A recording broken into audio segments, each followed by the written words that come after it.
Welcome, everyone. I, Council President Walsh, call the January 11th Council Study Session to order.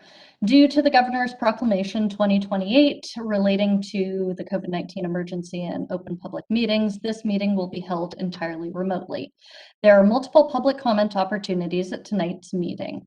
You can make comments after the presentation and council question and answer period.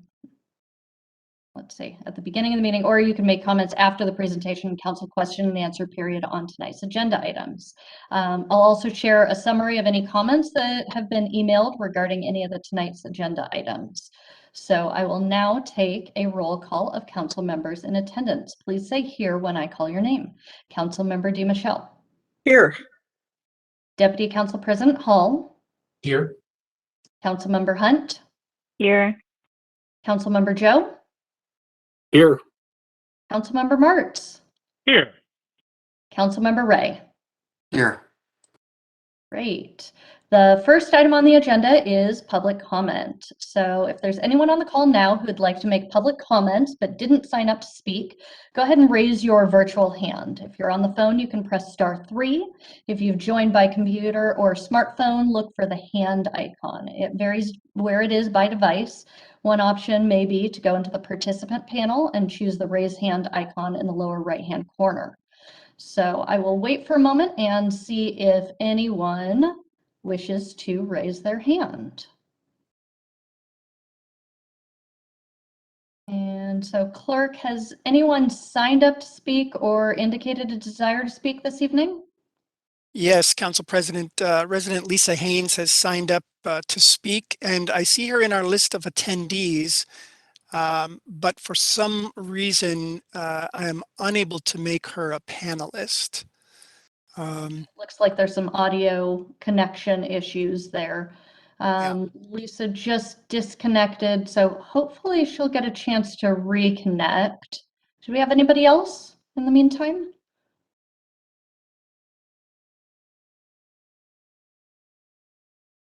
I do not see any other hands raised, Council President. Ms. Haynes has come back on, but again, she is not able to be made a panelist. Chris, this is Tisha. Are you able to unmute Lisa, or is that also not an option? That is not an option.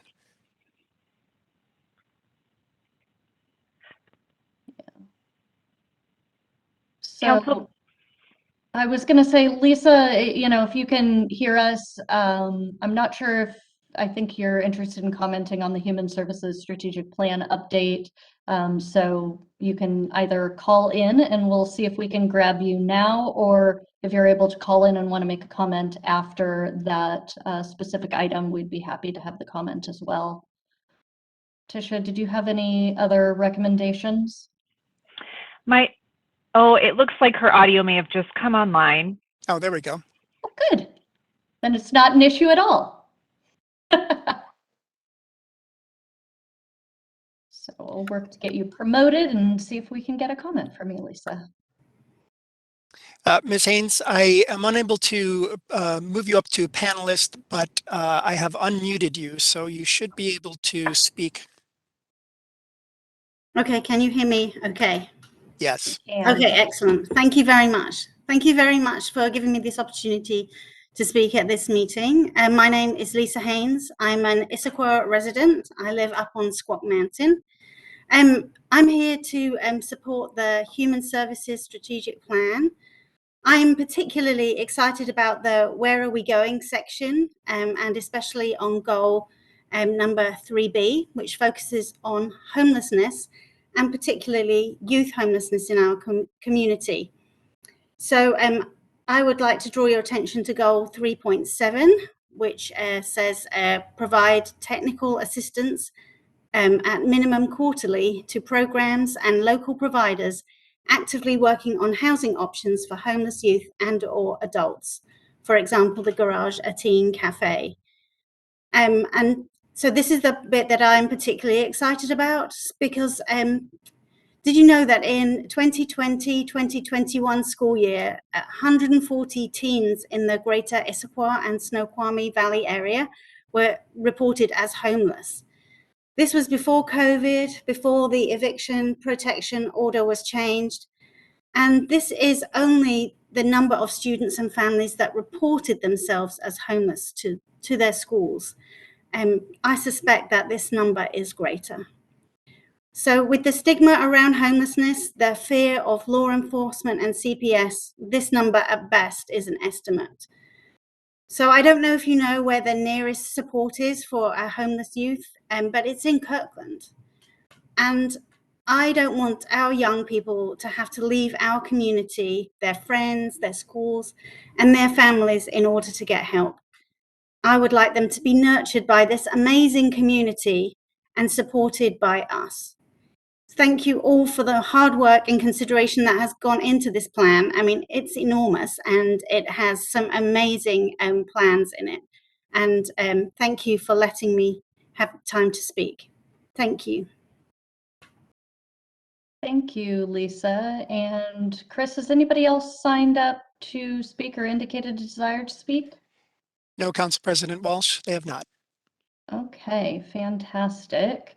I did miss reading the guidelines, so I'm going to go ahead and read that just in case people are looking to comment at the end of any of the agenda items. So citizen comments are an important part of the public process, and we do take them very seriously and factor them into the decisions we make. Please direct comments to the whole council and not individuals. While this isn't a question and answer session, we'll contact you to follow up if needed. So when recognized by the clerk, unmute your microphone, state your name, address, and relationship to the city, speak clearly and pause frequently, limit comments to 5 minutes, and then remute your microphone when done. As we experienced in this case, if you don't respond after your name or phone number is called, or if your connection is lost unexpectedly, the meeting will need to proceed, and we encourage you to rejoin the meeting if able. Personal attacks, obscene language, derogatory remarks, and disruptive behavior will not be permitted. So we'll keep that in mind in case anybody wants to make any comments after any of the agenda items, but also as a reminder, at any point, written comments can be submitted to the email citycouncil@issaquah.gov.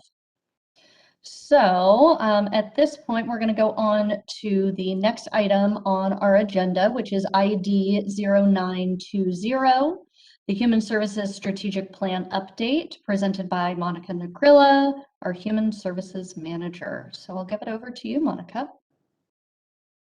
Good evening, and thank you so much, Council President Walsh. Allow me a moment to start sharing my presentation. Yet at the same time, while I do that, I would like to introduce you to one of our guests tonight, Alexis Mercedes Rink, Sub-Regional Planning Manager with the King County Regional Homelessness Authority, joined us tonight, and she's here. You may remember her from her previous role at the Sound Cities Association. But Alexis is here just to listen in tonight as we've been working together and collaborating over the last few months and coordinating with the Regional Homelessness Authority, as you have seen perhaps in the draft strategic plan that we have in front of you tonight. Component of that is response to homelessness. And so we recognize that we cannot do it alone, and we would love to, we coordinated already, and we would love to continue to collaborate with the regional authority. You may remember most recently, about a month ago, we came to City Council and we sought City Council's approval on the emergency housing vouchers that the city received. So that endeavor was through coordination and collaboration with the Regional Homelessness Authority and with Alexis and her team. So again, Alexis is here with us tonight. She's available for in case council has any questions, but we are not going to put her on the spot, and we will not assign her any necessarily reporting duties tonight. Okay, so with that, allow me, I'm going to share my screen and start the presentation.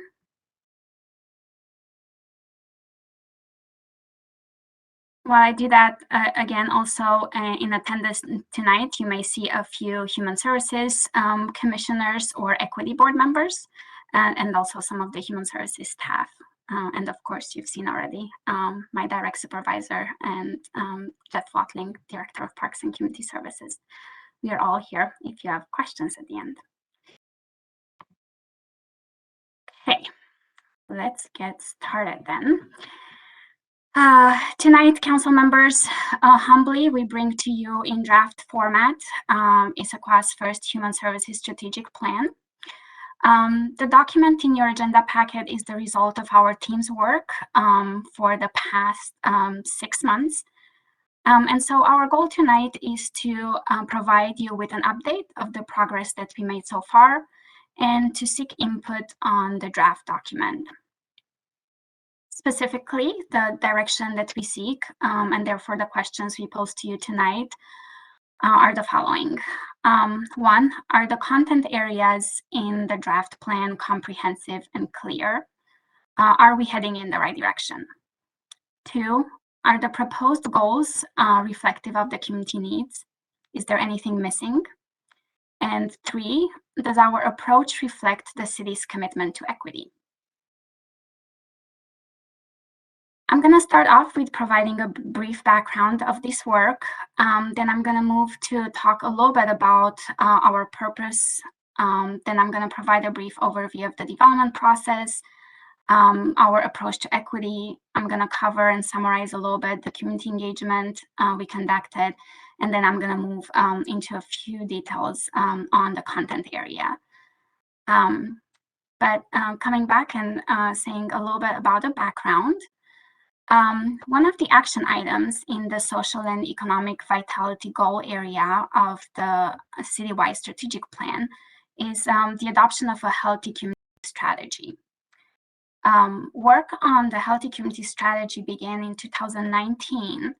However, the project was paused and then reevaluated during the transition of the human services functions to the Parks and Community Services Department. Then the project was further paused during the COVID-19 pandemic. And so we restarted this work in 2021 and then streamlined the scope into what we call tonight a Human Services Strategic Plan. This plan builds upon applicable information from work conducted prior on the Healthy Community Strategy, as well as previous work conducted on community needs assessment that was completed in 2017. Next, a few words about what is the purpose and what's the objective of our plan. Really simply put, we hope that this plan will help us inform the priorities in human services for the next 5 years. We also hope that the plan will guide the city's investments and allocations of funds in human services, that it will provide us a roadmap for policy decisions and inform advocacy and technical assistance needs. As far as the development process, I would like to touch a little bit on the process we used to complete the work. I want to just mention that this was an internal process led by city staff. We did not use a consultant. And so we used the skills and knowledge that we have about the community. We used the connections with our community partners to conduct the work in-house, so to speak. And so specifically, we conducted research of similar work conducted in other jurisdictions. We analyzed any information, historical information available internally at the city. We conducted interviews with our nonprofit partners, with local businesses, and with other community partners. We had an online survey and an in-person survey available for the community. And then we also analyzed and conducted research on available external reports and quantitative data, such as the Census Bureau or other data available at the county or state level.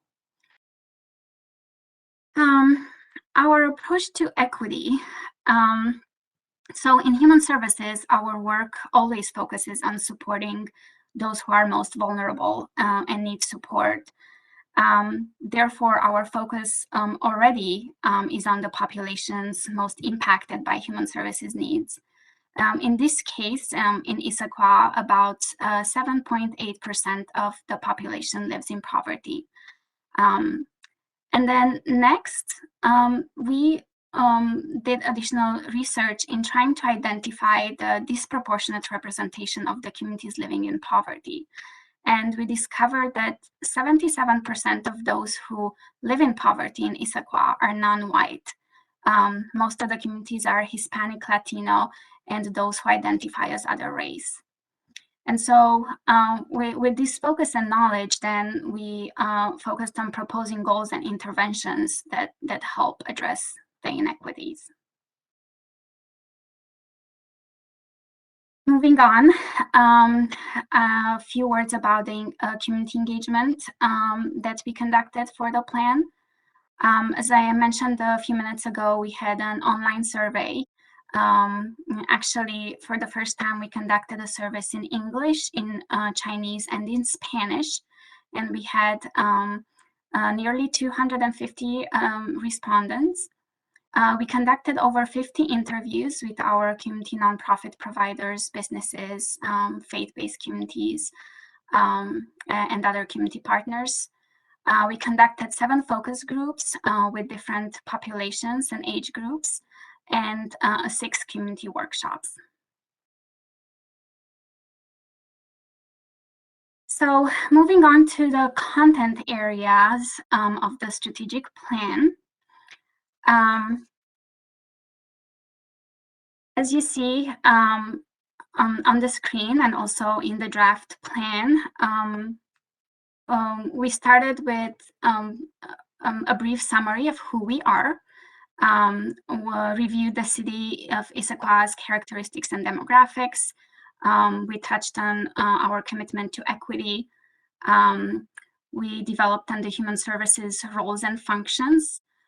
Here I'm just going to pause to highlight we identified 5 different roles for the human services. So we identify as being policy framers, we are a funder, we are a connector, we are an advocate, and we are a supporter. We support and advocate and connect our residents and our nonprofit partners.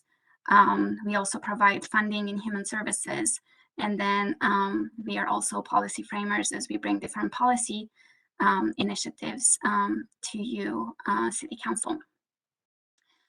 Next, in the draft plan, we moved on to talk and provide a brief overview, just as I did a few minutes ago. In more details, we talked about the plan development, about the guiding principles for human services.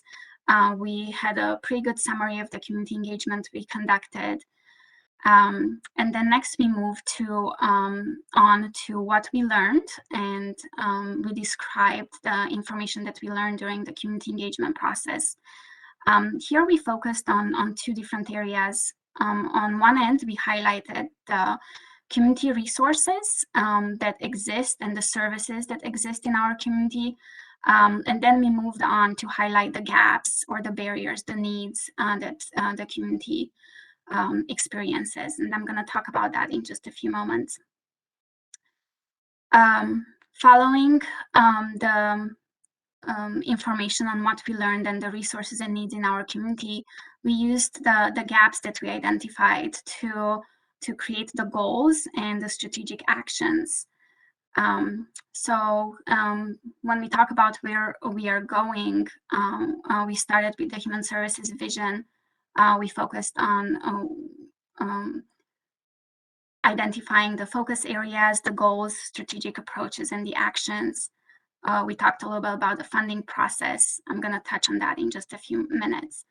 And we talked about partnerships and connections needed to accomplish these goals. And last but not least, we talked about how are we going to measure, and we identified next steps. I'm going to talk in a few more details just in a minute here. So diving deeper into the content areas, as I mentioned in the section on what we learned from our community, we focused on both highlighting the existing resources and services, but also summarizing the community needs identified during the community engagement process. These service needs were grouped within 4 different themes. that later then became identified priorities or focus areas in developing the strategic plan. The criteria that we used for prioritizing the community needs included a community impact, meaning the degree to which a barrier impacts the community at large and specific populations in particular. We also considered service availability, and then we also did a SWOT analysis focusing on strengths, weaknesses, opportunities, threats. So as you might have seen already, most of the information, it's not new information or earth-shattering in the sense of us discovering a need that we did not know about. It rather confirms some of the previous findings or some of the information available regionally and nationally, especially after almost 2 years of worldwide pandemic. So we did focus on including, however, information that was based on understanding and the long-term impacts that will not be resolved just in the next couple of months. So in other words, we really try to focus on things that are lasting and have a long-term impact. And so with that, the 4 themes that we identified and grouped based on the trends that we noticed in people's feedback and comments were physical and behavioral health, housing continuum, here included are affordable housing or housing affordability and homelessness, community resources, and language access and culture-specific services. I'm gonna dive in just for a few minutes. I'm gonna say a little bit more about all of these themes. I'm not gonna dive into, there's a lot of detail as you might have seen in the draft plan, and we are available to answer questions, but I'm just gonna provide a high level overview. So for the physical and behavioral health section, I don't think that this is unique to Issaquah or even is unique to the region. However, there are a few details that are unique to Issaquah. The trend that we identified was that there's a high prevalence of mental health distress among all groups. It did not matter what age group, what socioeconomic status, there's a high prevalence of mental health distress among everyone. There's a very significant shortage of in mental health workforce.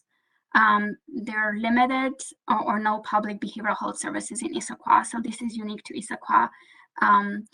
There are just no behavioral health providers, both mental health and substance use disorder providers in Issaquah who take public funding or public health insurance. There's also a lack of culturally specific behavioral health services in Issaquah. We also heard that our community members have difficulties navigating the medical systems in place in particular. It's just overwhelming, and when they have additional barriers, then it just makes it extra challenging. There's a limited use of preventative care, an increase in urgent care use, and high medical bills. Here we've been collaborating with our partners at Swedish, and as you might have seen in the plan, we do intend to coordinate and collaborate with them. And also, there's a community crisis response system change. Again, this is not unique to Issaquah, but it does impact Issaquah. And so I think these are the main trends for the physical and behavioral health section. Moving on to the housing continuum, specifically housing affordability and homelessness. We noticed and we heard, again, no news, limited affordable and supportive housing services available in Issaquah. We also heard that high rent increase forces renters to move out of the area. Just as anecdotal information, as I was mentioning just earlier about the emergency housing vouchers, our staff, Amir, is currently working with 5 community members who received so far approval for the emergency housing vouchers. And unfortunately, we just cannot find anything in Issaquah that they can afford everything. It's at least a couple of $100 over the limit that the vouchers pay. So that's just anecdotal. And then, yes, of course, we will continue to look in other areas as well. It's just, it's hard. Issaquah is very, very expensive. We also heard about limited resources for aging in place. We addressed that a little bit. Lack of services, and of course, last but not least, for sure, lack of service resources for individuals who are homeless in Issaquah. Here, I would like, well, I'm going to move forward and then I'm going to pause because I was asked to provide additional information, and I'm going to pause just a little bit to do that. But allow me just to say a few more words about the other two themes. Community resources, as you had heard in the other section as well. There are limited cultural services and language access services. There's a lack of providers that are indigenous to culture and language. There are community members who feel stigmatized, not welcomed, and not safe. There are just limited job readiness and workforce development services. Lack of awareness of the existing resources available. And then also we heard about the lack of community resource center in Issaquah. And definitely last but not least, culture access and language access.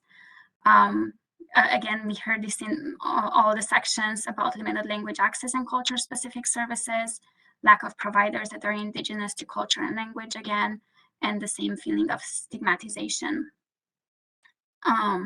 And so here I'm going to pause before moving to the next slide, since we talked a little bit about homelessness.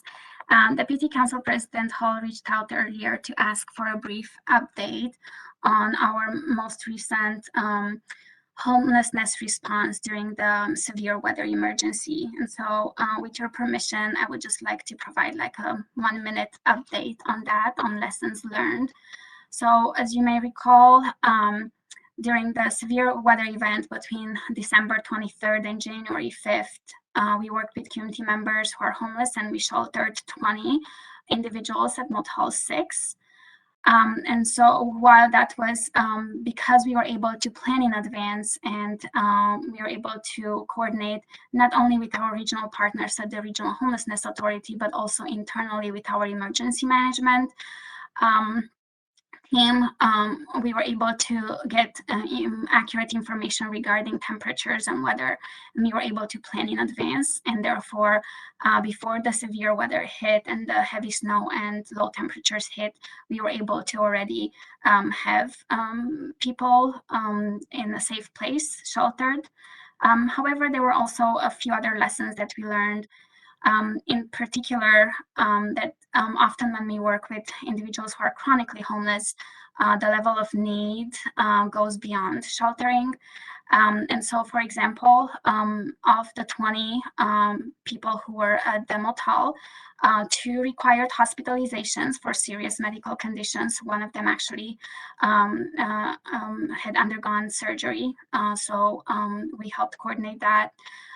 16 of the folks depended on Metro for transportation, so they really, during snow, Metro transportation is limited, so they were really isolated to the room, which then also made it more difficult to try to go out to look for food.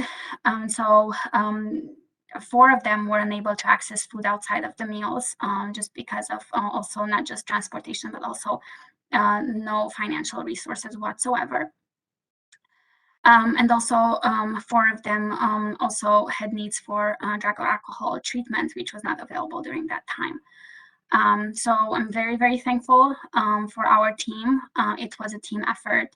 Amir did a fantastic job coordinating. He checked in with everyone on a daily basis. He coordinated with the meals program. We are very, very grateful for the meals program for transporting food to the motel when members could not go to the meals.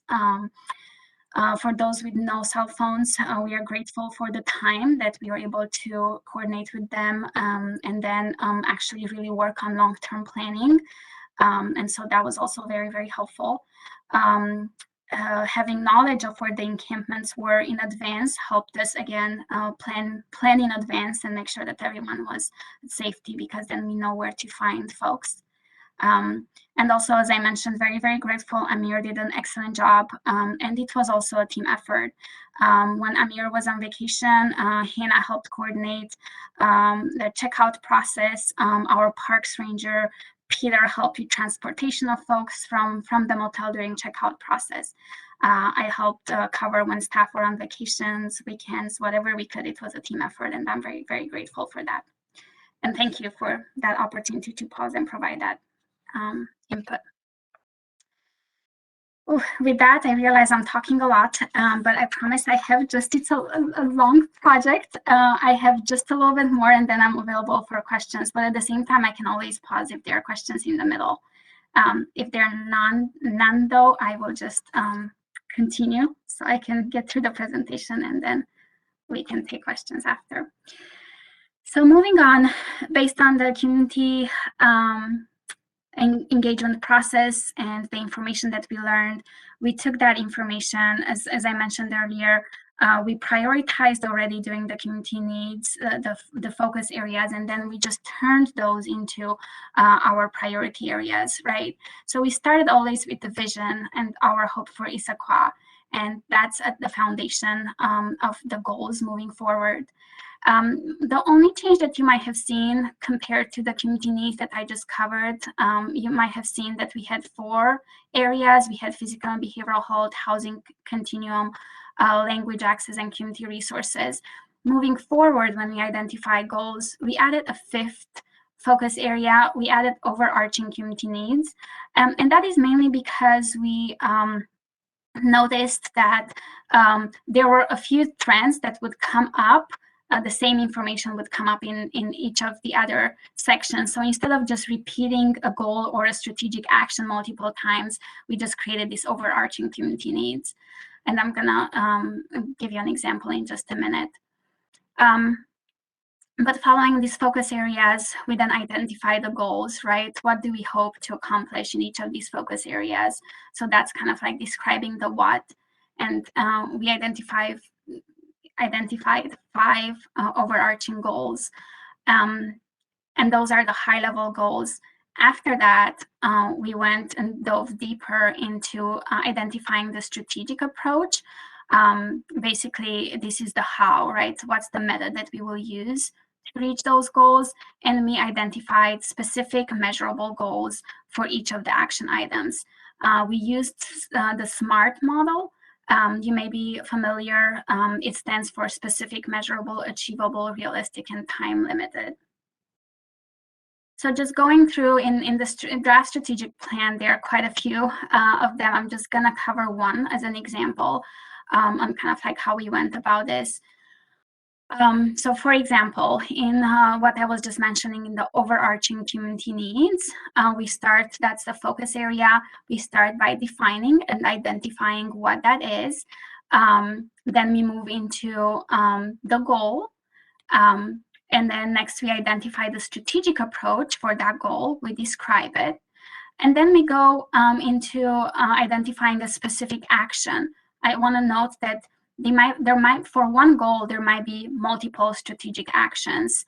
And so in this case, for example, the first strategic action is to create opportunities for regional service providers to expand programs to Issaquah, prioritizing behavioral health providers, services that help address homelessness, and culture and language specific organizations.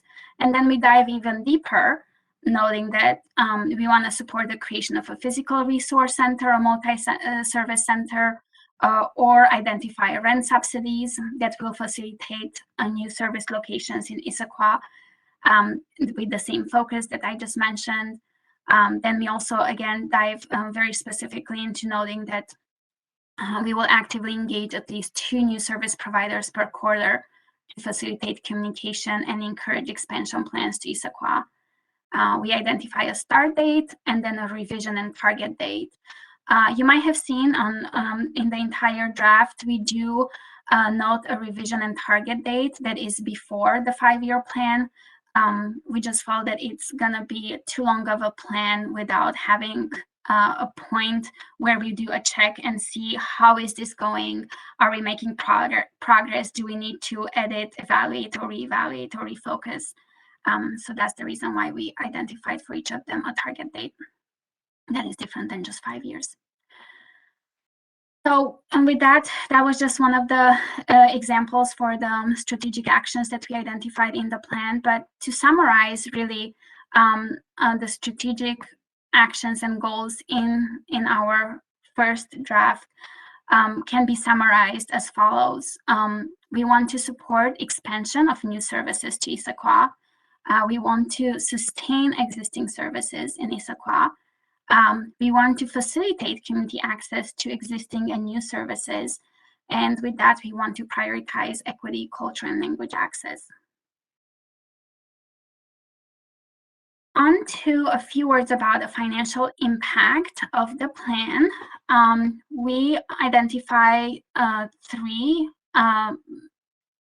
categories for all of the strategic actions. We believe that they can be implemented either through, 1, initiatives that can be addressed with existing and forthcoming human services staffing resources. As you may recall, a year ago, human services functions were still at a 1 full-time staff. However, since then we created a division and we have additional staffing resources. And so there are several community events, coordination, advocacy, technical assistance needs in the community and help with access to resources that we believe we can address with the existing staffing resources. Second bucket, we believe that there are initiatives that can be funded through the Human Services Biennial Grants. We are getting ready for the application process for the 2023-2024 grant cycle. And so we hope that the strategic plan will inform those priorities for the grant funding process. And third, but not least, also we believe that there are initiatives, especially just like the one that I provided as an example, that are require identification of additional one-time funds or ongoing funding sources, either through city budget, through federal relief funds, through county, state, or other funds, grants, perhaps private donations, and so forth. And with that, just a few words about timing and next steps. Well, we are here. We are at the council study session tonight, and we are very, very grateful for your time and your input tonight. Following the study session, our hope is to go back to the Human Services Commission and have additional conversations with the commission on the draft.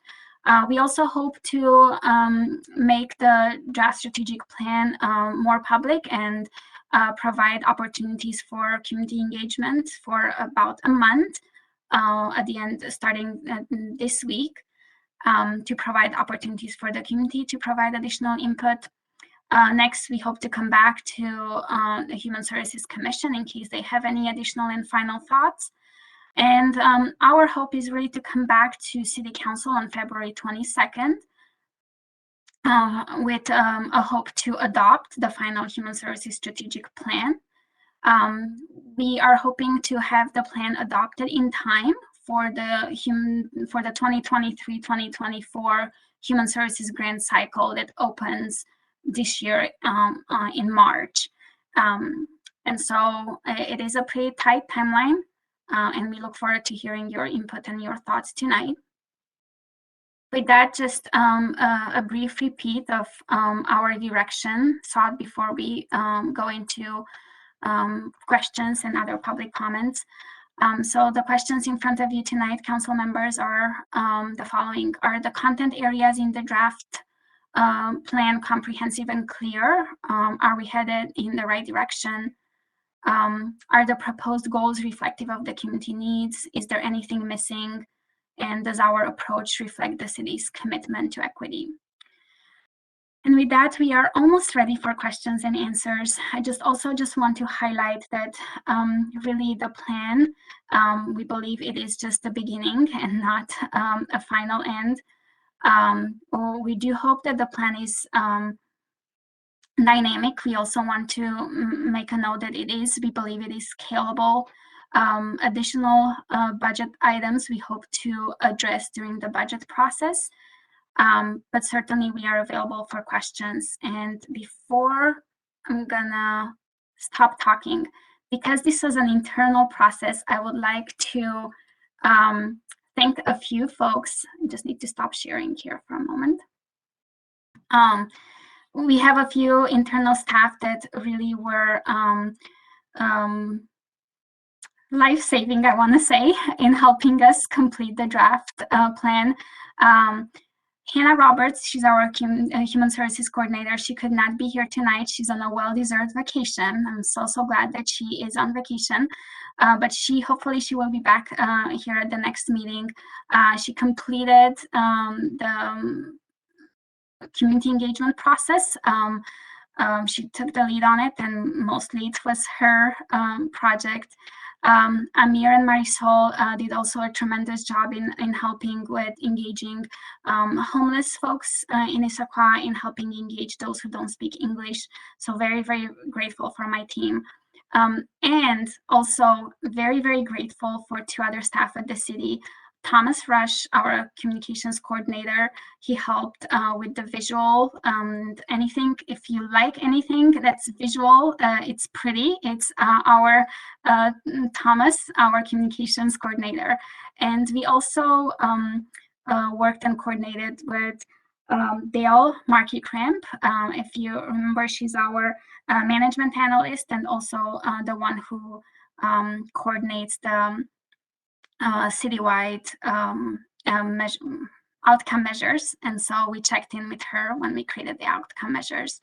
And so very, very grateful for all of them. And of course, last but not least, Jeff, who I would like to ask if he has anything to add. Jeff, did I miss something?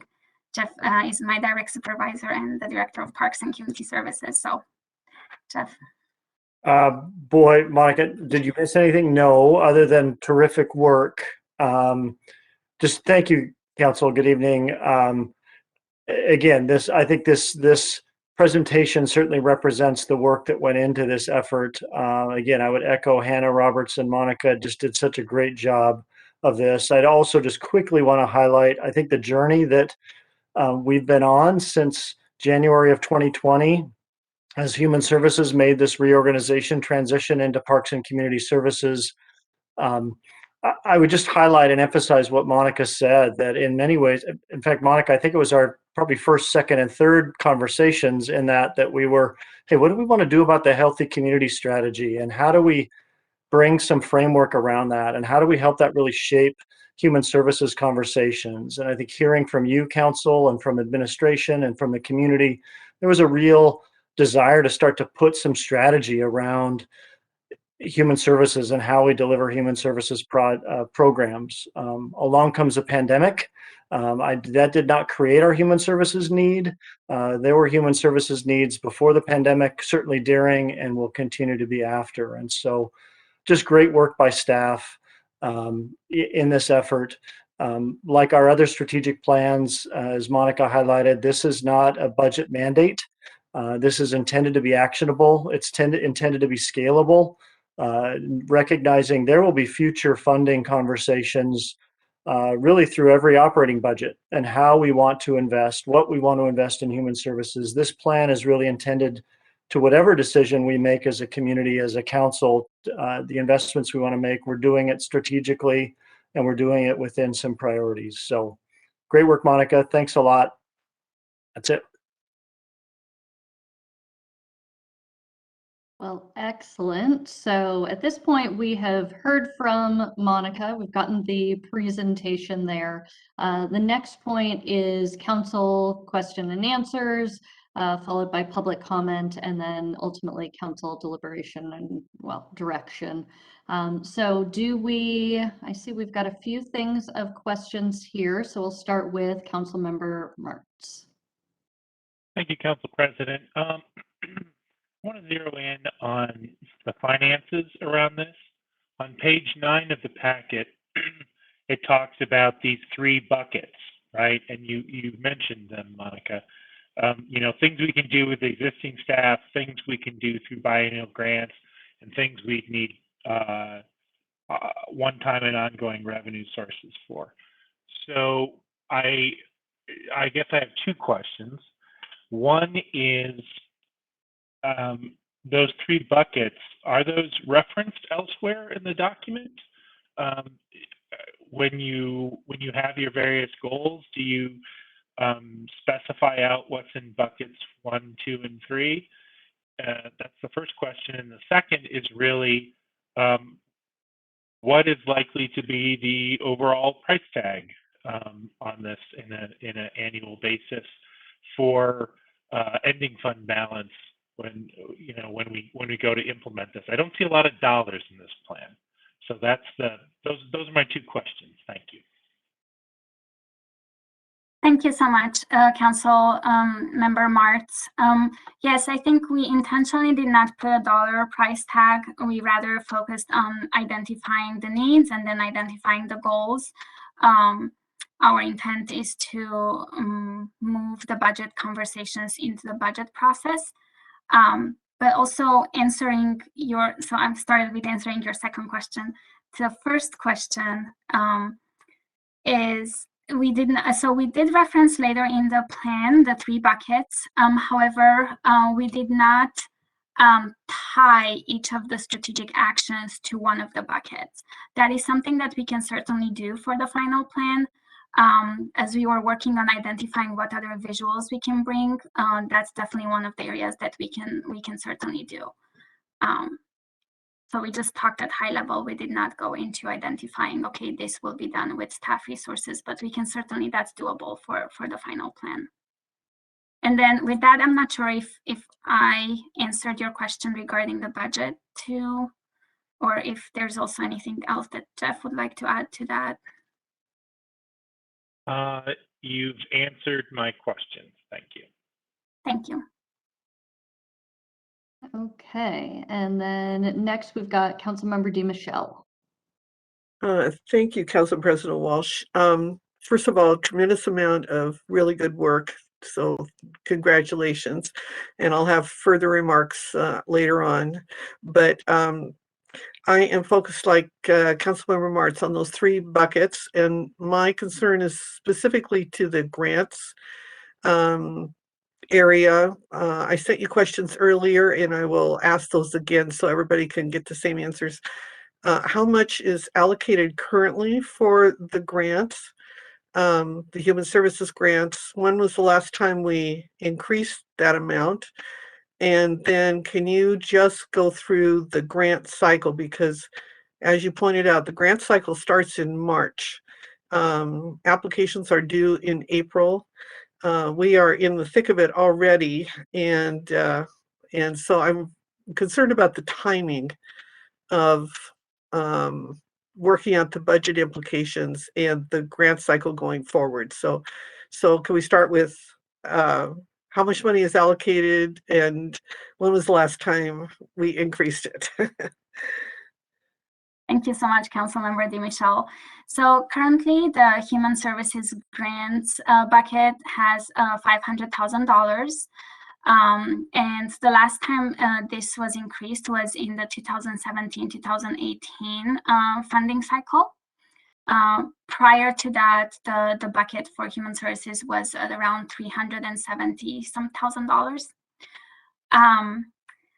And in terms of timeline, what we did in 2020 for the 2021-2022 funding cycle, as you mentioned, and that's why we are now in January. In March, the grant process opens where applicants can submit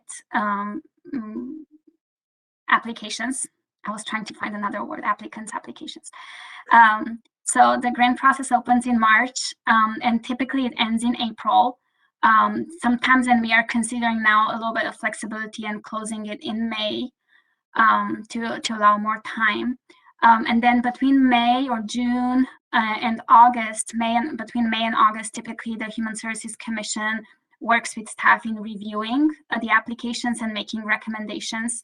And also in 2020, The Human Services Commission made their final recommendation to the mayor and city council in August. Mayor Pauly included those grant recommendations in her budget proposal to council in September, followed by then council deliberations. In November, city council adopted the budget, and then we went into entering into contract agreements in December and January with the applicants. So kind of like that's the process that we used last time. And I think that was our intent to use it the same now. And so my follow-up question, if that's all right with Council President. So basically, we could not award more money in the grant bucket unless we took some kind of steps to increase it before awards are made. Is that correct?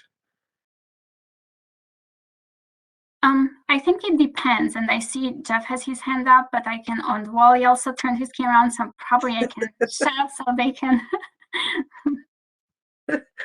I light up the screens here. Yeah, Councilmember DiMichele, I'll take a first crack at it. It's a great question, and I would say, council, the grants are not awarded until the budget's adopted. So you're right. The sequence of recommending, of having a human services accepting applications to prepare for 2023 grants. We make recommendations. We work with the commission. They start to prioritize that investment and make a list.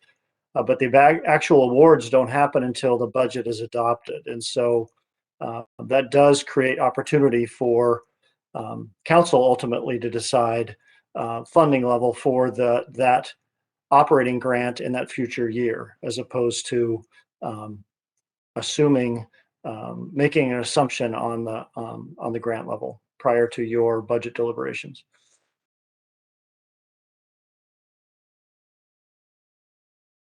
Did City Administrator Bobkowitz want to? Thank you, Councilmember DiMichele. Council President Walsh, maybe if I can have an opportunity to make a comment after the questions, I'd appreciate that. Okay, I will come back to you after the questions. Then, Councilmember DiMichele, did you have anything else, or are we ready to look at the next? I continue to have concerns, but those aren't questions; those are concerns. So I'll hold my remarks till later. Thank you. Sounds good. Thanks. Okay. Next question from Councilmember Hall. Thank you, Councilmember Hall here. Just two quick questions. And first, to Monica, thanks for presenting that recap and our lessons learned from the cold weather emergency. Just find myself really physically emotional hearing all the work that you guys did, and I can't begin to thank you and Amir and all the human services staff enough. I just hope you know how truly valued and treasured you are by this city council, really. So thank you very much for all your efforts recently. A quick question for Monica, and then since Alexis is here from the authority, I have a quick question for her as well. So you're up next, Alexis. But do we have time to add another study session touch after community engagement and before final adoption, or would that run into issues with the upcoming human services grant cycle? If needed, we can certainly make something happen, especially since we have between our initial February 22nd being our proposed date and March 14th, there is a little bit of time. So if we need to, we can certainly add another council study session. Okay, thank you. I appreciate that. I'm also saying that without checking with city clerk. I don't know how busy the calendar is, so I apologize for that. I did not consider that, but I would think that we should be able to. City Administrator I see an okay from yes. Molly. Thank you. Okay. Thank you. And then the next question then is, so, community specific needs that were identified, we've got these 4 physical and behavioral health, housing continuum, community resources, and language access and culture specific services. Alexis, thanks so much for being with us today. I'm just curious if those are the kinds of community needs that the authority is seeing pop up in on the east side in East King County. Is that consistent with what you're seeing?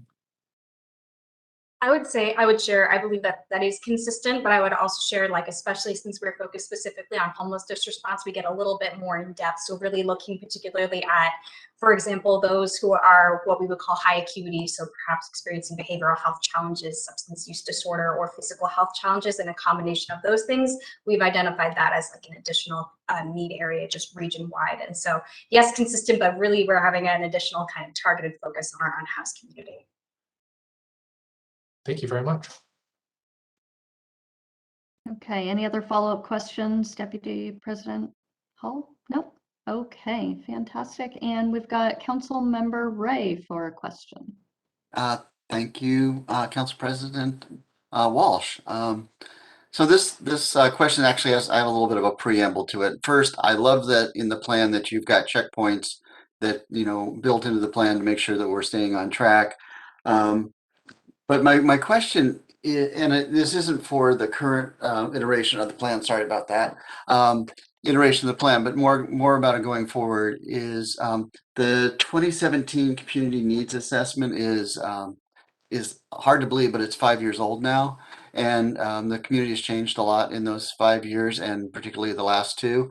And I just wondered if there was any plans to revisit the community needs assessment, and if so, then how could we fold the results of that into updates to the human services strategy going forward?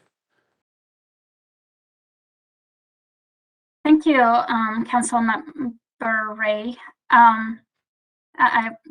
apologize. I paused because I'm still getting used to titles. Yeah, I had the same problem with the council president, so I get it. Okay, so apologies for that. That was my pause. Definitely. So what we did this year was really, through our community engagement, was to really refresh the community needs assessment, right? Just looking, is the information still valid? What's any new information? And I think with the pause that we create in 2-3 years, I think that's probably also going to be a touch point for us to again go back to the community and make sure that the information and the data that we have is still valid. So while we might not do a very extensive one, I think we ought to do community engagement in 2023, 2024 as we pause for the first time to see what's still applicable and what not. Great, thanks, Monica. Thank you. Okay, and Council Member Joe, question. Thank you, Council President Walsh. First, thank you for the great work on this plan. I think it's an outstanding piece of work that was well thought out, and appreciate the vision that you've set out for Issaquah. The question I had, Monica, was related to the advocacy element of the plan. And I wanted to see if you could put a little more meat on the bones, so to speak, in terms of what we will be doing as a city to help advocate for. Are we advocating for more funding? Are we advocating for an adoption of the programs and the forward goals that we're setting out? What exactly are we advocating for, and what parties or who will be doing that work? Thank you very much. Great question. And so very nice meeting you, Councilmember Joe. Welcome. So yes, great question. One example that comes to mind is something that we worked, for example, during 2020, during the pandemic response. And while I recognize that that might not be the long-term need, but because there are so many needs that popped up in the community, we worked with our nonprofit partners and tried to put letters of support for them, whether they were looking for grant funding or whether they were looking for additional support. So we really advocated on their behalf. And most of the time it was for additional funding, but often was also for volunteers or additional staff support. So anything that we could do in the community to support those needs, I think that that's something that we discovered during the pandemic, but it should not stop when the pandemic ends, hopefully. And so I think that's the role that we saw that we could play that role. Does that help answer your question? It does. And kind of a related question, going back to Councilmember DiMichelle's point on the financial impact and the biennial grants. Are we also advocating in the community or with our nonprofit partners to get them to start programs that fit our 4 categories so that they can apply for grants? How are we matching up our needs with the programs that the nonprofits might need to create or might want to modify along the way? How are we communicating that to the greater community? Another great question. Thank you so much for that. So absolutely, yes, we do want to go back not only to the existing community partners, we do have a broad network of regional providers that we work with. So our intent is definitely to go back to them and meet with them and tell them about our needs and invite them to be part of this, right? But also, and we did this during the last grant funding cycle too, we also want to identify and try to do community outreach to those smaller organizations or other organizations that perhaps we don't know about yet. And for that, we are working with our regional partners and other jurisdictions on the east side to identify those. But also we do work with those smaller community grassroots community members who are connected with the smaller organizations. So we do intend to do that. And that's kind of like part of our community engagement process in the next month. It is to really engage with those communities and let them know, okay, this is what we are doing. This is in draft process, we want you to know about, and kind of like start those conversations early now. Thank you. That sounds like a very ambitious plan. I look forward to hearing the feedback and the results that you come up with. Thank you. Thank you so much. And thank you so much, council members, for your very kind comments tonight and support. Oh, we haven't even gotten to our commentary so that we could all really lay it on. So I'm not seeing any other questions at this point. Yep, City Administrator Bogowitz, comments? Yes, thank you, Council President, members of the council. Good evening. Just a few words about this plan and sort of the context from a staff perspective as we look at this. 2 years ago, we were nowhere. We had a human services group. We hired a talented staffer named Monica Negrilla to help us manage grants, and that was it. We were not really engaged regionally. We weren't engaged extensively with a lot of our local nonprofits. We had no staff to provide, boots on the ground service to our residents. And over the last 2 years, that has transformed itself. So in many respects, this plan is sort of trying in part to catch up with the reality that we've already lived. I would encourage the council to look at it that way, to look at this as very aspirational. We have grown these services out of need and necessity. Do you want to continue that growth? Is this something you want us to continue to spend resources on? We're spending significantly more resources today, not just the human services grants, but the staffing, the direct grants we've provided through the Recovery Act and the various pandemic recovery dollars. So really the question is, what more do you want to do? What do you aspire the city's role to be? We've heard loud and clear this evening and in comments prior to tonight from members of the council that the money counts and costs count. And so as we work on this, we will look at those buckets. We will try to attach dollars. But again, I would really encourage you not get bogged down so much in the particular dollars and cents of this, but really think of what your aspirations are. Look at the citywide strategic plan. I don't think there's $1 amount in that entire document. This is about aspirations. This is about where you want to go. We have moved so far largely out of necessity, but also I think it just makes good common sense. So as you think about this, please just think, what do you want the city to be? What do you want it to look like? We'll continue as we have these dialogues to talk about money and dollars and cents as it goes forward. Thank you. Well, thank you for that commentary. And so at this point, we are ready for public comment. And just real quickly before, I wanted to summarize some of the comments that we had received over email, following along the same lines as our previous council president did, which I thought was a very valuable way. We did receive one comment on this agenda item, talking about, concern, I think, about some of the funding levels, whether or not the funding should be provided to just the residents of Issaquah versus the broader Issaquah School District. And then also just the sense of Issaquah as a place within the region and what things do we take on versus others? How do we measure success? So great comments to receive over email. And then Chris, I will go, not Chris Ray, but Clerk Chris, could you let me know if there are any people who have signed up for comments on this? And then I will also ask the public if there is anybody on the line here that is interested in making a comment, if you can either press *3 or raise your hand if you're on a web or an app interface. So do we have anybody who has indicated a desire to speak at this time? Council President Walsh, we do not have anybody signed up, and I'm looking at the attendee list for any raised hands, and I am not seeing any currently. Okay, I see a few members from the commission there, so I'll just give it a second, see if anybody is listening or wants to make any comments.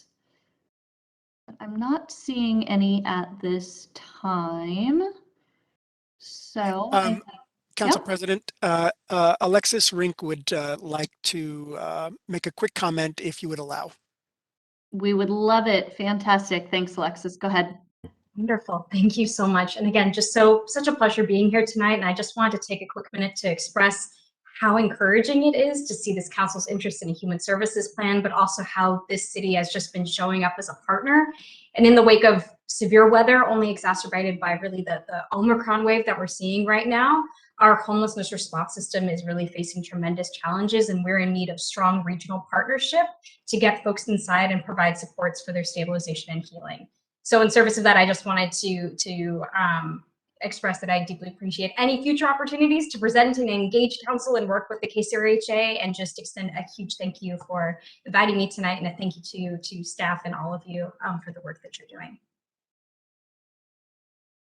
Thanks. We appreciate the regional collaboration and approach, and any attention that we can get to tell you what we're doing and about our needs is fantastic. So appreciate the attendance. Okay, so at this point, council, what we're really looking at is what kind of feedback can we give to the administration. So again, I would just comment there were 3 main things that Monica's memo had asked for, which was, are the content areas in the draft plan comprehensive and clear? Are we going in the right direction?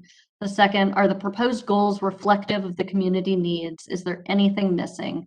And then the third, does our approach reflect the city's commitment to equity? So those are the main questions.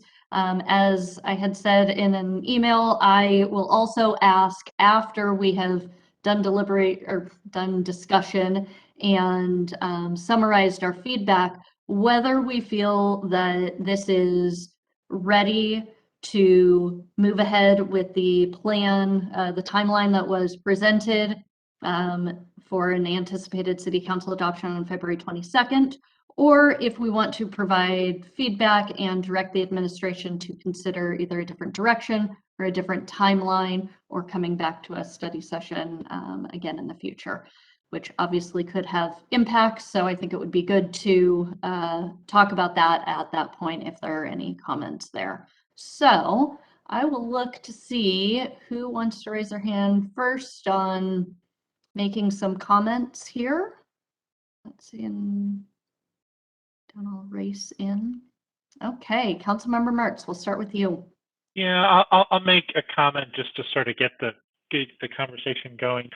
One of the things that I think is interesting about this that I'm not sure about is the extent to which we focus specifically around the homeless as opposed to, for instance, working poor. And I think I say this specifically around one of the comments early in the report is summarizing the report on supporting expansion of new services to Issaquah, prioritizing behavioral health services for individuals who are homeless. And I think that that is a pretty narrow definition of the folks that need behavioral health and services in our community. And, you know, the last thing I want to do is pit one part of our community against another part of our community. But, you know, we have a bunch of folks that, at the risk of, I hope it doesn't sound offensive, but working poor, right? We have a bunch of folks who are housed, but are still lacking basic services. And I want to make sure that our plans include them and don't focus only on homelessness. So I think that, I guess that'll be a question to tease out going forward, is to make sure, you know, as we look at people from, you know, 80 to 60 to 40 to 0% of AMI, there's a lot of need throughout that range, and our plan should incorporate all those folks. Thanks. Okay, thank you for your comments there. Next, we've got Councilmember DiMichele. Thank you, Council President Walsh. Excuse me. Well, first, let's start off with the laying on of praise.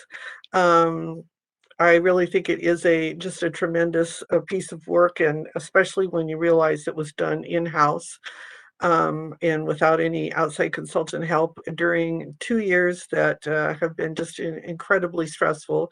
So I can't thank Monica and the staff enough. I'm especially grateful that the report calls out the need to focus on human services workforce issues, which I think I said at the last regular meeting was the top issue of the Eastside Human Services Forum, listening to agencies across the East Side. We have a tremendous crisis in available human services workers and of all levels. And so I'm really glad that the plan addresses that. Also, that the need for more services to be offered locally, so our residents are not burdened by having to travel, take time off work, make multiple appointments, or, as I think in many cases, forego treatment or help altogether because of the lack of local services. And then very grateful, as Lisa Haynes stated, for the focus on keeping our youth home close to, or housed close to home. Answering the 3 questions. Number 1, are the content areas in the draft plan comprehensive and clear? Yes. Are we going the right direction? In my opinion, very much so. Are the proposed goals reflective of the community needs? Is there anything missing? The only slight area, the plan does address senior citizens. I think it just needs to be illustrated a little bit better in the introductory materials to make sure that seniors are included. And then, does our approach reflect the city's commitment to equity? Yes, but that also has to do with the concerns I have about the funding. And City Administrator Bobkowitz's comments are well taken. I do understand that this is a comprehensive plan, but we've got a timing issue with the grants being applied for soon and awarded in the fall, because and then using the same amounts that we've used for the last 5 years. I have been through the process myself of applying for those grants, and someone who's applying for those grants is looking to see how much each city has allocated. They're looking at that now, and they're making decisions based on the amount of money that's available.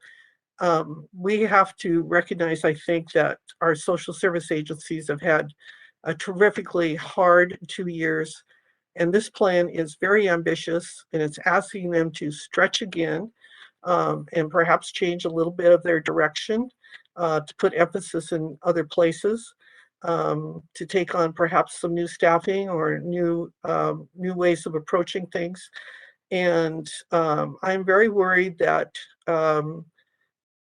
agencies that might consider growing and offering services in Issaquah will decide not to, based on the amount of funding that's available in that grant bucket. So I was very interested in Deputy Council President Hall's suggestion that we have another study session to look at funding issues for this plan. And I would particularly be interested in seeing if we can find a way to advertise a larger amount of money during the grant application cycle. So I'm just laying my cards on the table there. So thank you very much, and appreciate the chance to give extended remarks. Thank you. Thank you, Councilmember DiMichele. And next up, we've got Councilmember Hunt. Thank you.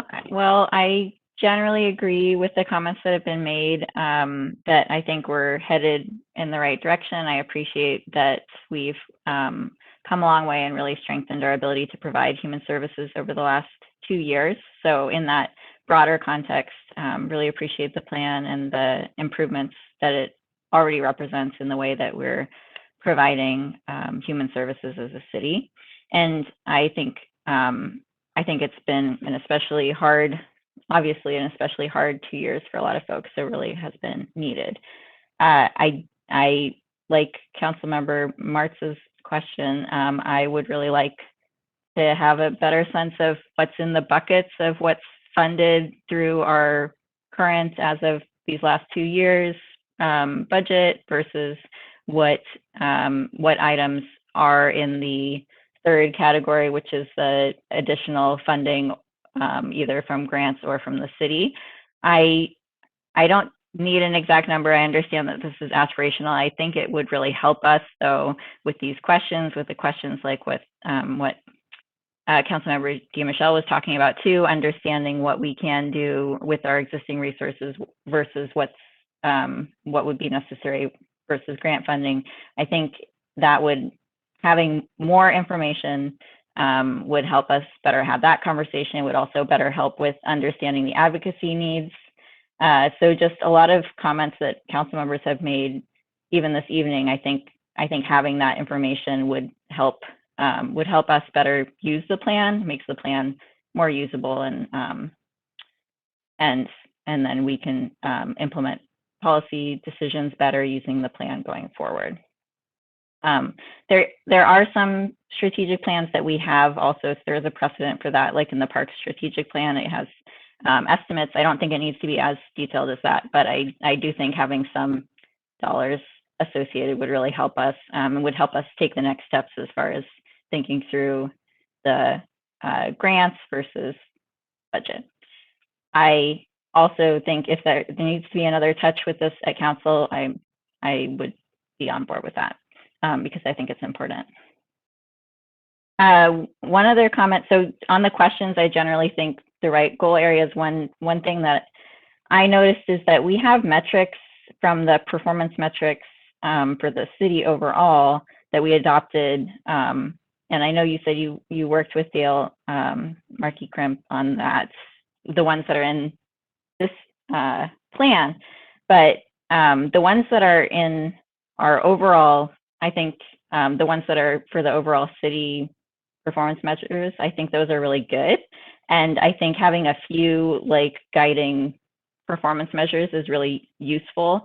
So the ones for, and they aren't the same. So the ones that are in the overall city performance measures are number of human service program beneficiaries supported through city funding, percentage of human services partners achieving one or more contracted goals, and number of Issaquah residents receiving support from the Issaquah Food Bank. So I think it would be great to have those as the main ones, since those are the ones that we're tracking overall for the city. And I think a lot of the other ones, if you're recording them anyway, then it's great information to have, but really focusing on those top ones, especially I think human service program beneficiaries, I think that's a really important one. So I would encourage that those get highlighted and sort of separated out in the plan. Those are my comments. And again, thank you for this report. I'm writing down notes, trying to do it all. Thank you, Councilmember Hunt. And we've got a comment from Councilmember Ray. Thank you, Council President Walsh. First, I'll just jump in. It's a really well constructed plan. I appreciate the thought that went into it. I think to answer your questions, I'll just kind of lump them all together. I think we're heading in the right direction, and this seems like a reasonable approach given the information that we have. I'm going to push back a little bit on City Administrator Bobkowitz. I don't think this is an aspirational plan. I think it's a directional plan. It's not our aspirations, it's our directions. It's like outlining where we want to go and what our priorities should be. So, and I'm supportive of that. I concur with some of the earlier comments around trying to better understand the bucket of funding, particularly where we think we're going to need additional funding to make some of the initiatives happen. And I think we have to, I would like to have another discussion, a study session after we get feedback from the Human Services Commission and from the public over the next month, so we can factor that in and see if there's any information there that would be illuminating. And then finally, I think that the question that's been raised about the Human Services grant funding cycle is really spot on, and I can see the challenges that creates. I think that that's a separate discussion, and I think that's a discussion we should have, but I don't know that I would ball it up. Wrong word. It doesn't need to be part of the strategic plan discussion. I think we need to run both of these to ground, but I think we can do them independently. So anyway, thank you. Nice job, everyone. It was a well thought out plan. Okay, and then just adding my own comments on this, you know, I'm going to second much of what I've heard about, you know, concerns about whether the funding of all of these is feasible. I think my interest in looking at the identification of the buckets for the different funding sources by the strategic actions aren't so much to get a dollar amount, but to just know, you know, are you looking at getting this from, you know, the city's budget, and do you think this would be best covered by grants? I think that gives us a direction and a better sense of what we're looking at from each of the various sources of funding and how we're able to approach that over this cycle. So I think that would be really useful. I'll step back and just say, this is fantastic work. I think it was really super powerful to do it internally and really have those interview cycles done by our staff and really have the deep knowledge there. I think that's really powerful. And then I really wanted to appreciate the rigorous work of the Human Services Commission on this plan. This was a big lift, and God, there were some great conversations in that commission. So really wanted to thank them for that. I really liked with the plan, the approach of identifying the 4 areas of service gaps, really not just understanding of who we are, what we need, but where are the services falling short? I liked that. And then I wanted to second some of what I heard about the performance measures and looking at the ones on the city strategic plan, making sure that was included. But similarly, you know, as I'm looking through the individual strategic actions, I think some of the kind of performance measures or details on those were really following that SMART idea. Some of them I didn't feel like were as technically measurable. So I might take another look at that just to make sure they are all absolutely actionable and we know when we're achieving them, what success looks like.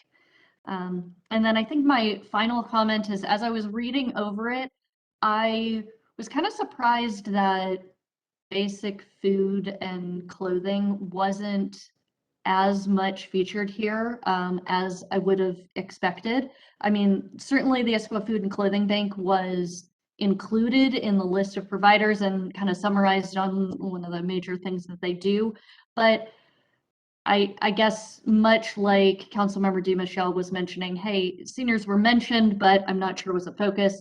I felt the same way about basic food and clothing needs as well. So those are my thoughts.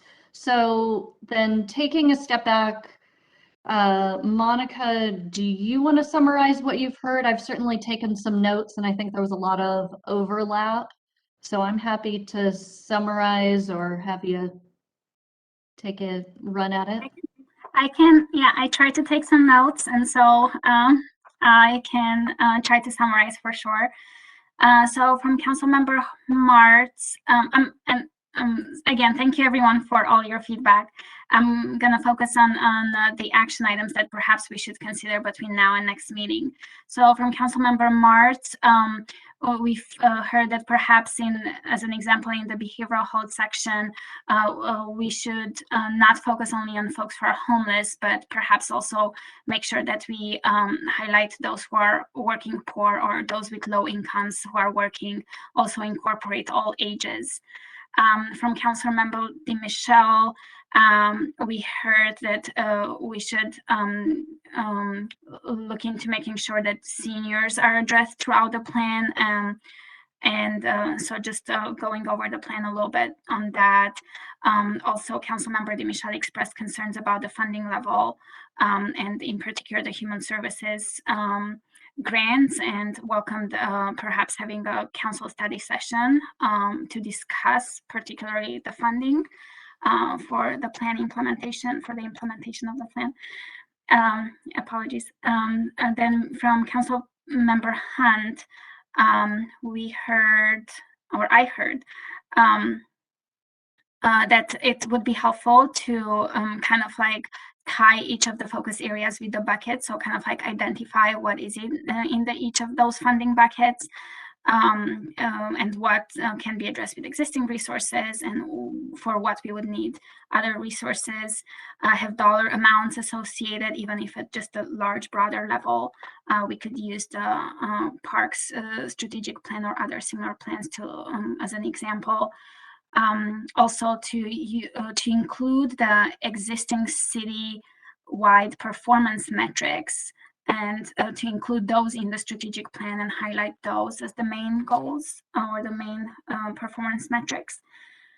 Next from Councilmember Ray, I heard a similar about the bucket, the funding buckets, and again, similar interest in perhaps returning to a study session to talk about those budget items. And also similarly about the human services grants, but this could also be a separate discussion independently of the budget for the strategic plan. And Council President Walsh, definitely similar around funding. Is the funding feasible? In addition to the concerns about funding, great input on the performance metrics, and just do a review of those to make sure that all of them do meet the SMART model, and that they are all measurable. And then you also mentioned about adding or just highlighting the basic food and clothing bank, or that section was perhaps not as highlighted. And so did I summarize? Did I miss? That looks a lot like what I heard. I think there are some additional conversation for us to have about the interest in an additional study session. But before we get into that concept, kind of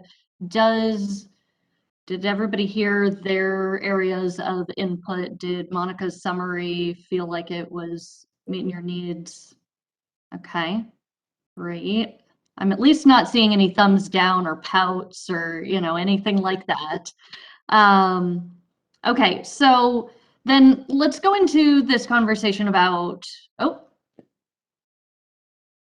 comment on the comment summary. Councilmember Martz, fantastic, go for it.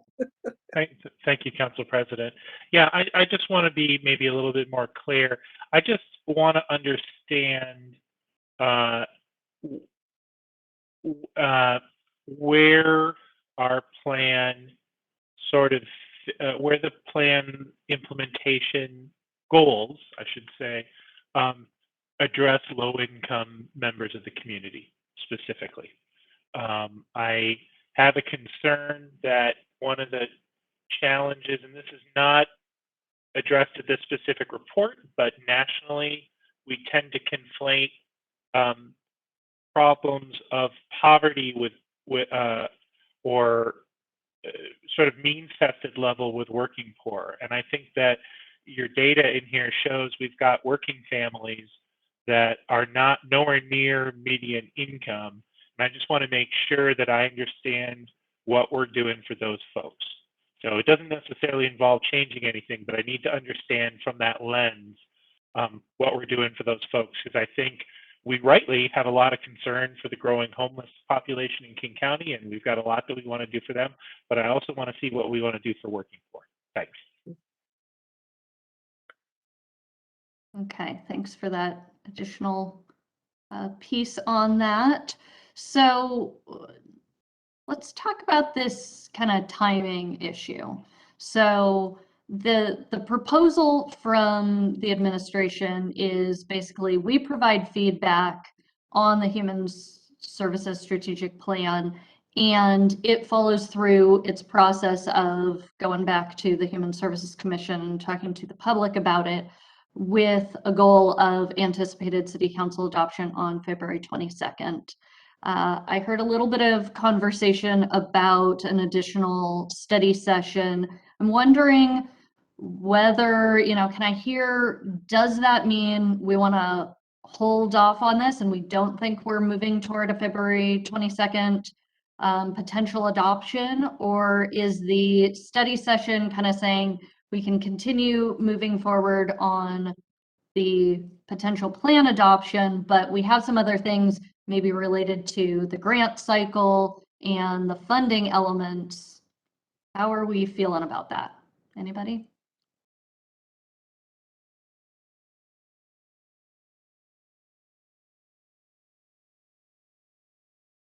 Okay, so starting out with Councilmember Ray with the question. Thank you, Council President Walsh. What's the impact of not adopting on the, I think it was the 27th of February was the target date?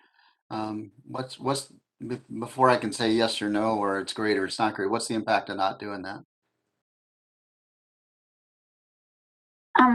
Thank you, Councilmember Martz. Our intent was to have a document adopted before the grants are released, so then we can use it in the grant application and provide it in a little bit in advance to the nonprofit organizations. So it's they're gonna know that it's gonna guide, and it's gonna also help the human services that it's gonna guide the funding process.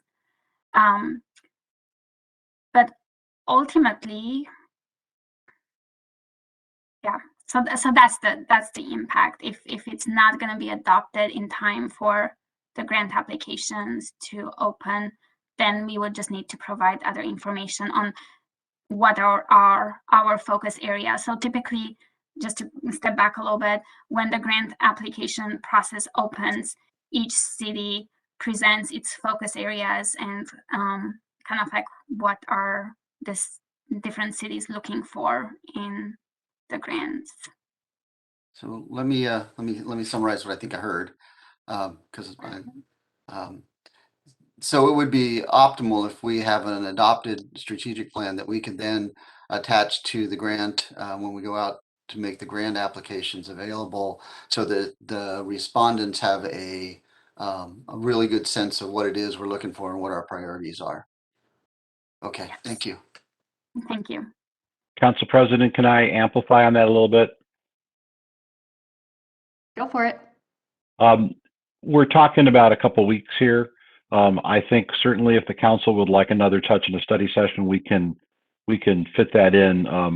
As I think you all know, February and March are funny weeks, months. And so we've got to think a little bit of flexibility here. We could have another study session, get it back to you probably the following week for final action if that's the case. That one might take the process out by a couple of weeks. I mean, we want to be respectful to the Human Services Commission. We want to be respectful to the agencies, but this is too important.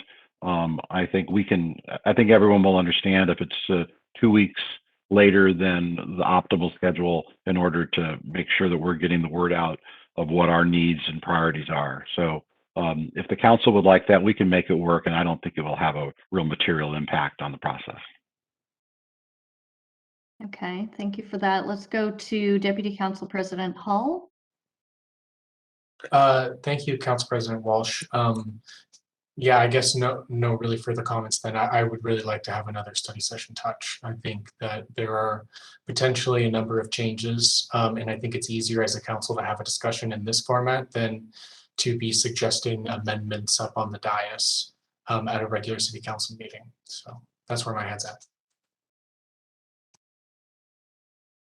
Okay, and I see Councilmember DeMichelle, if you end up having a comment, just put another comment in the box. Councilmember Ray? Thank you, Council President Walsh. Yay, Deputy Council President Hall. I think it is so much easier for us to suggest modifications in a study session than in a active agenda bill deliberation. And then for me personally, I want to hear what the public and the Human Services Commission have to say between now and adoption. And going back to the brilliance of Deputy Council President Hall, then we can have a more robust discussion because it's really hard to make modifications through motions. So that would be my preference.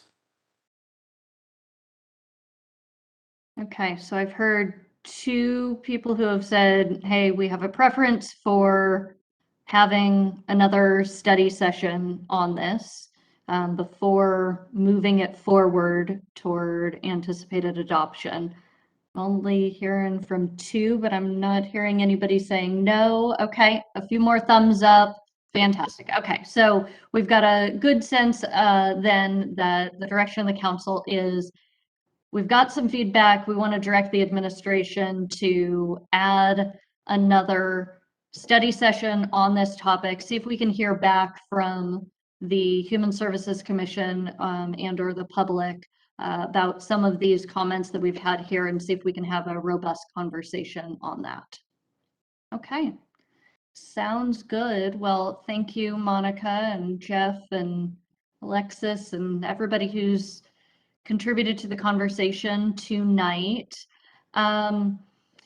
Guys, looking at the schedule and the timeline for tonight, this important element took a little bit longer than anticipated. So I'm wondering, whether we're interested to push ID 0993, the Recreation Scholarship Program, to a future night. Whether there are any concerns about that. We could do it next week at the regular council session. And maybe just take a moment to hear from Jeff or City Administrator Bobquist whether there are any concerns on timeline of pushing that as needed. Council President, members of the council, we just want to make sure that if the council would like to make a change, that's available for residents to take advantage of with spring and summer classes. If the council will indulge us next week at the council meeting, we can have this as an informational item. There's only one item currently of regular business. So I think from a time management perspective, we can make that work next week. Okay, am I seeing some questioning ideas? I see 4 thumbs up. But any comments, questions, concerns? Comment from Councilmember Hunt. Thank you. This might actually be a question. So as was just mentioned, it is easier to propose changes in this study session format. And so I'm wondering if it would be appropriate to raise that now so that if I have a proposed thing for us to consider, or what we should do with, if anyone else also has something that they wanted to raise for consideration on the item that sounds like we're pushing to a regular meeting. So that's a good question. You know, I will put in my 2 cents. I do have some comments about it, and I think there were a few areas that were in flux as this was coming to us. So it might need more of a working session. It's more of a question of well, not more of a question. It is a question of timeline versus work on it versus when it's needed in place. Director Watling, any commentary on that? Great discussion. Yes, the intention of this conversation was it's not a refined document. It's not a finished product. We really do have some policy questions we want to get feedback on and frame that up. If that's something that can be done as an informational item at a regular meeting, we're not ready to bring it forward to you as an action item. But if there's an ability to have that discussion, get feedback next Tuesday, the 18th, that would certainly work for us. The intention then, based on the feedback and follow-up we get from you, we would then prepare it to come back to you as a agenda bill item and a regular business item. So we could make next Tuesday work if that format works for you in terms of making it a working session, even though it's an informational item at a regular meeting. Got it. That sounds very responsive. Let's hear from Councilmember Hunt. I think from my perspective, that would be fine. I just wanted to avoid basically making changes and then adopting it because it seems like you said it's we might have changes on it basically. So thanks. Fantastic. Very reasonable. Councilmember Joe, comment? Thank you. I would just like a little clarification on whether there's a timing issue with signups for either the summer camps or one of the seasons that the scholarship issue might have an impact on, and if so, if it leads us to want to discuss it a little bit earlier than put it off a week. And if I could hear from Jeff, I'd appreciate it. Councilmember Joe, thanks for that question. Nice to meet you virtually. Yeah, to do this on Tuesday the 18th, the goal is in the council packet and the council calendar is to bring this back to you for potential adoption and action on the 7th of February. Depending on feedback, I think we could still meet that. And as City Administrator Bobkowitz said, yeah, adopting it on the 7th would really allow us to frame up the program, be ready for that big spring summer registration. Okay, so are we still holding on with the thumbs up to having a council discussion on an ID item for next week and then having it come back according to that schedule? Okay, that gives us the opportunity to move on to the next item, and then also we have an executive session after as well. So thank you, Jeff. So let's see, the next item on our agenda is ID 1007, the City Council Retreat Planning, presented by myself and Deputy Council President Hall. And so this one's more of an informal, hey, let's make sure we're all on the same path forward because we're still in virtual territory. We are not yet back in person, and that has impacts on things. So the basic concept is we're looking at the things that we want to accomplish as a council group. And let's see, Councilmember Hall, did you want to start off on that? You were going to talk about the 2 different sessions. Sure. Thank you, Council President Walsh. This is Councilmember Hall. Yeah, so there were kind of 4 main topics that we wanted to discuss with you tonight, while emphasizing that we're really talking about structure of the agenda here, and does this sound good to you, and not necessarily getting into the weeds. We can save that for the retreat. So the what Council President Walsh just referenced, the first thing we want to talk about was kind of the retreat framework. So instead of a more traditional framework of having an all-day retreat on a Saturday, we thought using some open study session time at the end of January and early February could work, especially because some of the topics that we've put together kind of group nicely into categories. So that would start with the January 25th study session with a focus on internal city council operations and our structure, which is like our conversation that we've all been talking about for a while now about committees and study sessions and all that. And then follow that up with a February 1st study session with a focus on a more traditional focus on the 2022-2023 work plan proposal by the administration, and then also inviting Rachel, our new city attorney, to come in and give us a refresher on OPMA, since we have a new council member and it's a new year, so why not? So that's kind of the first topic that we wanted to run by you is, does this seem appropriate? Council President Walsh, I'm happy to move on to the second topic, or we can stop now and see if there are any questions or comments. I'm not seeing any comments in the chat, so, I would go ahead and move on, and then if anybody has any comments, just add it in there and we'll make sure to call on. Okay, wonderful. So topic number 2 is how we all work together. And this would be a conversation at the January 25th study session where we focus on internal procedures.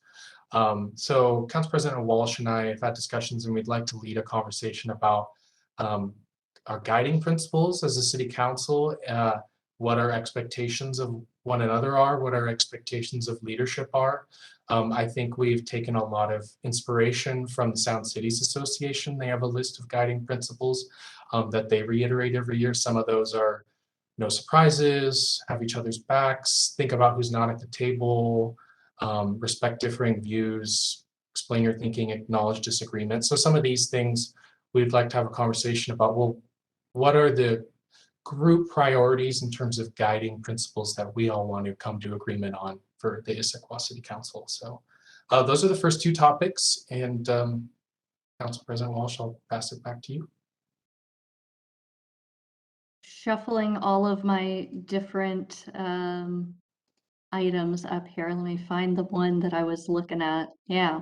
So the next part of kind of our conversation is about the weekly leadership meeting. So I know I sent out an email earlier, but just the concept of for those weekly leadership meetings, we kind of have the thought process of continuing on this concept of really focusing on the schedule and what we need to get done in the agenda and things like that, not on policy. But that in itself is a policy, so we want to make sure that we're having that conversation with you, that that is the will of the council. And then on that concept, Deputy Council President Hall and I have the intention of really wanting to be able to reach out to council members on a regular basis and ask those questions: what's working, what isn't working, what information do you need, and be able to have listening sessions with you. But in order to do so, we also want to make sure that we're following the law of OPMA and making sure that we're not creating any, running meetings because of multiple members. So part of that conversation is going to be whether we need the 3rd council member participating in the leadership meetings. And so we'll be looking for your feedback on that. So Council Member Martz, comment on what we're including? Sure. So I think it was a mistake to move away from talking about policy at the Wednesday morning leadership meetings. It was an opportunity for council members who are only in every 5th meeting to bring up policy issues and talk about where those might fit in to the council and where it might fit into the city and how that might work. We never came to any majority decisions as a result of those leadership meetings. It was never cross-tabbed with people who were outside the room. So there were no, in my view, no OPMA issues, and it's been a loss to not have that. And I certainly think the third person is superfluous if there's not going to be any talk of policy. I, for a long time, didn't come to the Wednesday morning meetings. And, you know, I'm happy to come to the Wednesday morning meetings because I like all of you, but I don't add a lot to that meeting. And I miss the old days. And I think that we got material out in a healthier way rather than a council member going to try to poll 1 or 2, but not 3 of their fellow council members, bringing it to leadership and talking about it there and how it might get addressed led to better outcomes. Thanks. Thanks. And so we'll be discussing all of this at the leadership retreat. So, you know, really, I guess part of the question there is that the right conversation to have at the leadership or at the council retreat? And are there any concerns with that conversation happening? But it sounds like you definitely want to have that conversation. Yes, if you could take my comments to mean yes, I would like to have that conversation at the retreat. Fantastic, great.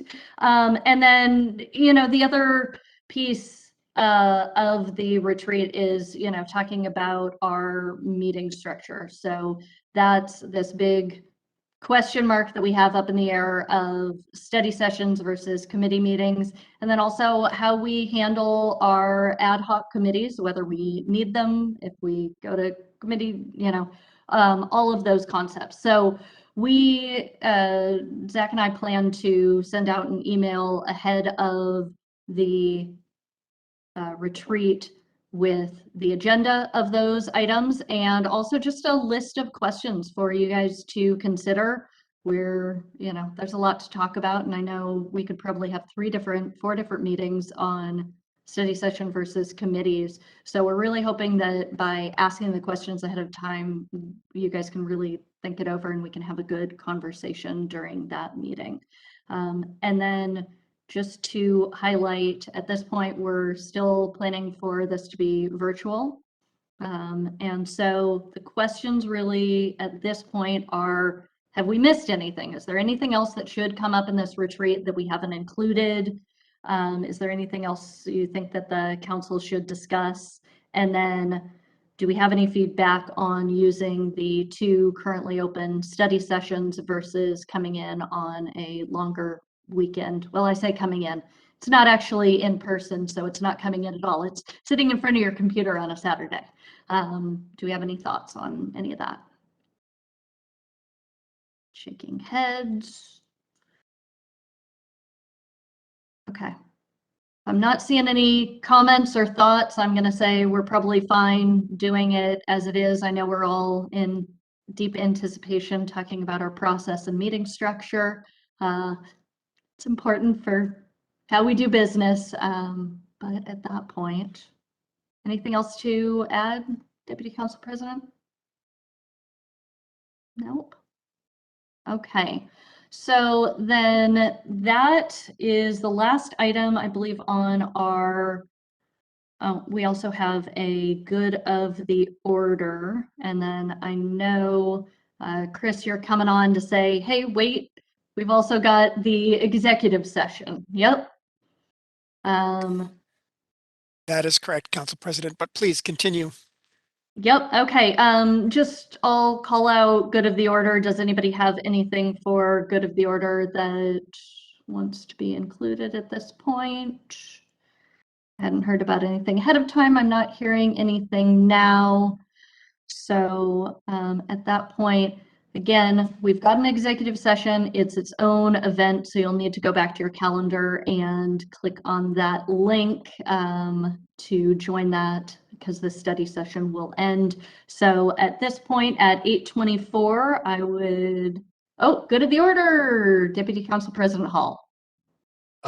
Thank you. Sorry, I thought I might have been too late. I just really quickly, this is Councilmember Hall. I just really quickly wanted to acknowledge this is really one of the first working meetings that our very newest Councilmember Joe, has been a part of, and I just want to say that we're all really grateful you're here, and we're excited to be having these conversations with you. And here's to a great year.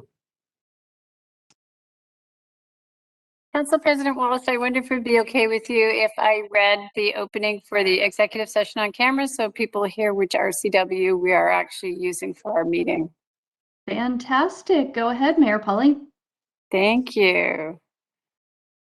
This is Mayor Polly, and we will be going into an executive session at 8:25 p.m. this evening. And the purpose of this special meeting is to allow the City Council to recess into executive session to discuss pending potential litigation per RCW 42.30.110 paren 1 paren I. The item is expected to take approximately 60 minutes. Please note that executive sessions are closed to the public, and action, if needed, would occur during the open session of a regular council meeting. We will now recess into executive session at 8:25 p.m. I will ask the clerk to move the City Council into a separate session within this meeting. And anyone who is not part of the closed session will remain in the main meeting. You are welcome to stay in the meeting until it is reconfirmed. Deputy Clerk, are we ready to move into our second meeting? Yes, Madam Mayor.